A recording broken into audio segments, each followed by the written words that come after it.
Alors du coup, moi c'est Cynthia, j'ai 22 ans.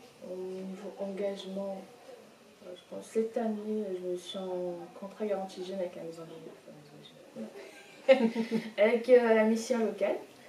Et l'année dernière, j'étais étudiante et je travaillais aussi à côté de mes études. Et moi, je suis dans le domaine de la santé. Au niveau engagement, là actuellement, j'en ai pas trop. C'est plutôt avant d'arriver à l'université, j'étais engagée avec mon lycée. On travaillait avec le lycée, avec le stade Bolbec. C'était une association qui travaille avec les migrants qui venaient de Calais.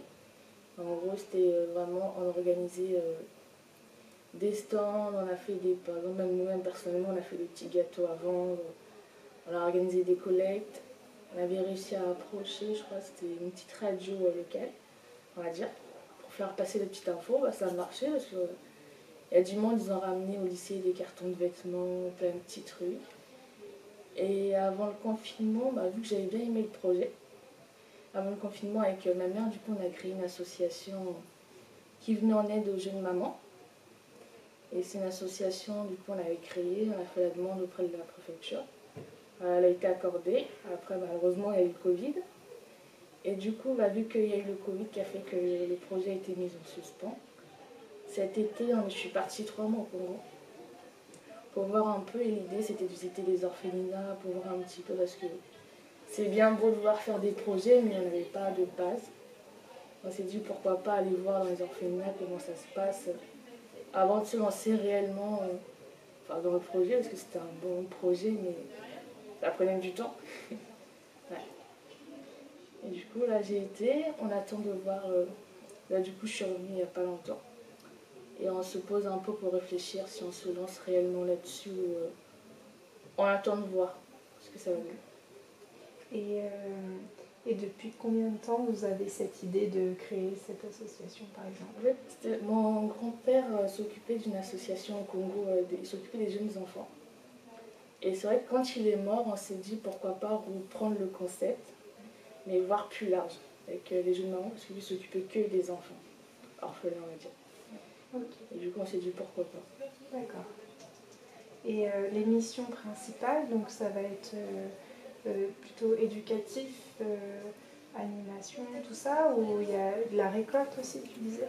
Non, au début on voulait partir plus sur de la prévention. Parce que malheureusement en Afrique, il y a des jeunes femmes. Comme nous ici on a de la chance, on parle de contraception. Là-bas on n'en parle pas. C'est comme les règles, c'est toujours tabou on va dire. C'est vrai que c'est des sujets, il y a des jeunes.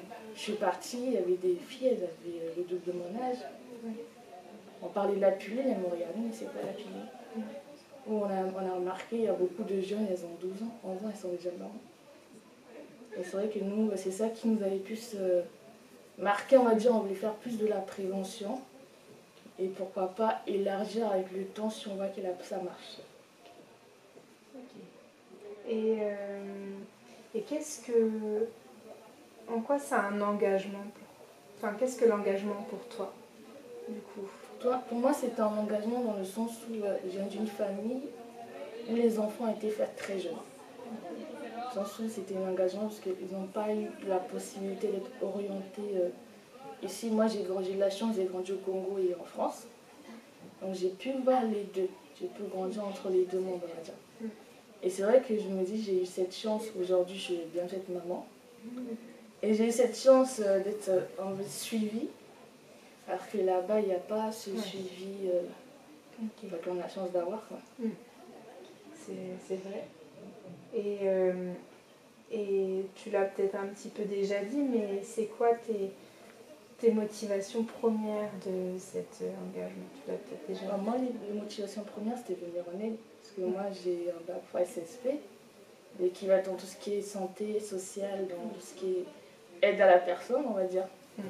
C'est vrai que moi, quand j'ai commencé mon bac, je partais plus sur le travail avec les enfants. Et du coup, avec mon bac, j'ai découvert que je peux faire plus que travailler avec les enfants.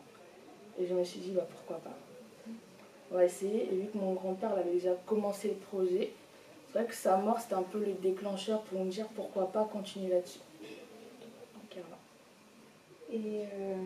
Et qu'est-ce que tu trouves comme bénéfice dans cet engagement? Qu'est-ce que ça t'apporte?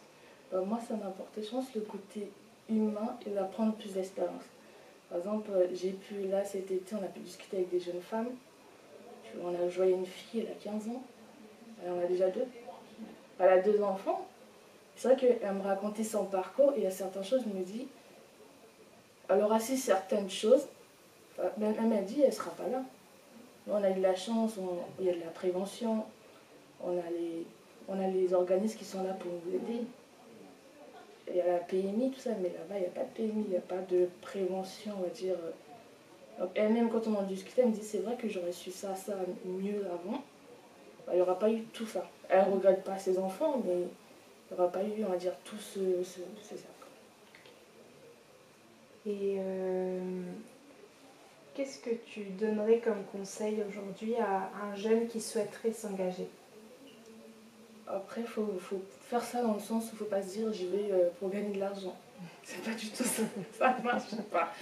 Je pense qu'il faut faire ça dans le sens où on a envie au fond de soi de faire ça. Ça fait plaisir de donner de son temps. Il faut qu'on se dise on va pour donner du temps et le côté humain. Parce qu'on est là pour écouter les gens, on n'est pas là pour leur juger. Et on est là pour les écouter et si on peut les conseiller. Et des fois on ne se rend pas compte, mais c'est eux qui nous conseillent au final. On découvre des expériences. Par exemple, moi j'ai travaillé en maison de retraite. Et en faisant mon bac, je suis allée des préjugés et j'étais venue pour travailler avec des enfants. Au final, je suis partie avec les personnes âgées et j'ai rencontré des personnes. J'avais un monsieur, il était pilote de l'air à l'armée. J'ai fait du domicile, j'ai été voir une dame, elle m'a montré les photos. Et dans sa maison, on voyait les impacts de balles de la guerre. Et elle me racontait toute son histoire. Je me suis dit, là, mais c'est... Ils ont plus à nous offrir quand on ne se rend pas compte. On s'est dit, on va s'occuper d'eux, mais non. Il y a toute l'histoire derrière. Et c'est ça qui est bien dans le sens de donner de son temps.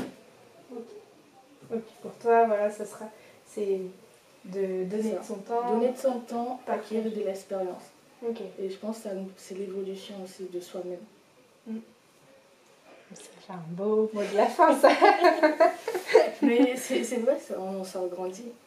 C'est vrai que quand je vois même, on me dit, je vois la différence. Quand je suis arrivée en seconde et quand je suis sortie en terminale, on voyait largement l'évolution. C'est l'expérience.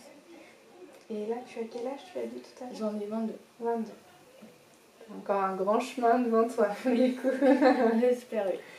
Bon, bah, merci beaucoup. Il n'y a pas de quoi.